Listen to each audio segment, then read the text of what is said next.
Hi again, it's Jason from Fraser Valley Rose Farm, and today I want to move some more roses. Now, you know I've been a proponent in the past, in my other videos, of slowly digging around the roots, trying to get as many healthy, undamaged roots to come with you as possible when transplanting a rose. However, there is a certain size range. When the rose is really large, like this one behind me here, where that kind of digging is just not viable. It's just not, it doesn't make a lot of sense for the size of the rose because you'll be doing it for a whole day of moving. And by the time you get it done, the rose itself is so heavy and cumbersome that it's difficult to transport. So in this case, doing it with my standard shovel isn't the right tool for the job. What is the right tool for the job? Well, here's what I rented.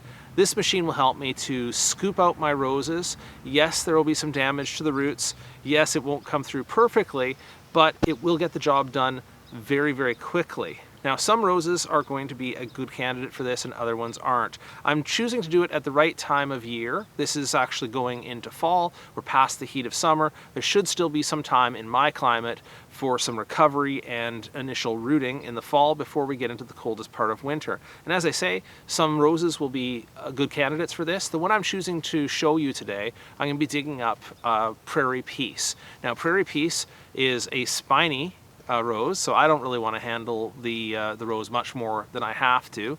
It's also suckers very easily on its own roots, so I have good reason to think that its roots will recover and that there will be some vigor in that rose to help it to recover once I move it. And the third thing that makes it a really good candidate is I already have another one in the yard, so I don't have to worry so much. I can be a little bit rough with it, and if it comes up and survives, that's great. If it doesn't, it'll be a shame, but at least I have another one in the garden. All right, let me show you how I do this here.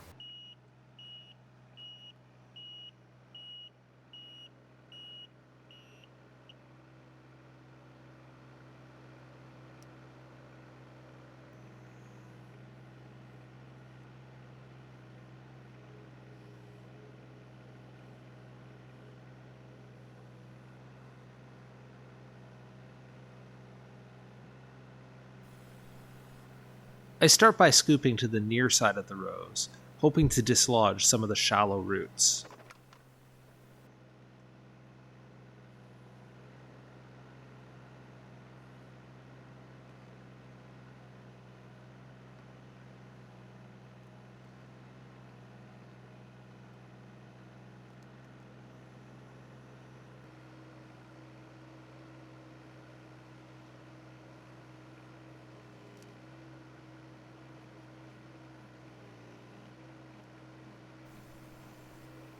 Then I repeat the process on the other side of the rose, pulling out those shallow roots. Hopefully by doing this pre-work, I'm able to make the final dislodging of the rose that much easier and less harmful to the plant.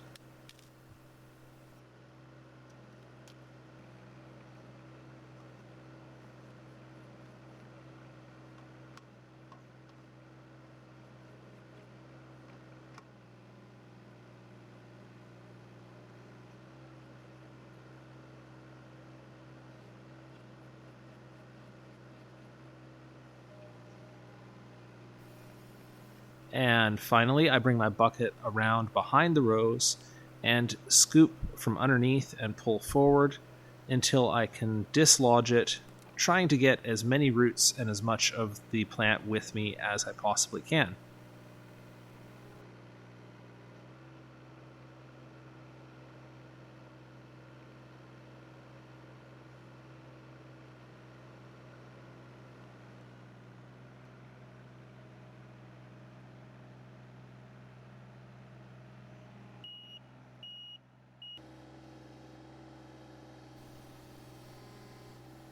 It's pretty handy while I have the excavator on site to go ahead and dig some holes around the yard to put the roses into.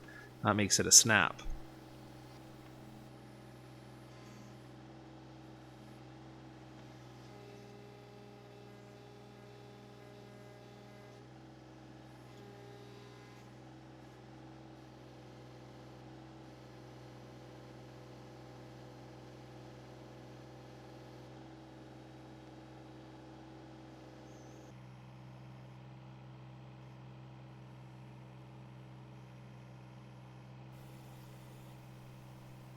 Here's Prairie Peace going back into the ground.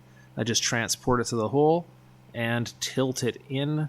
And of course, some hand digging will be necessary after the fact, but at least it gets it there and the rest will just be backfilling it.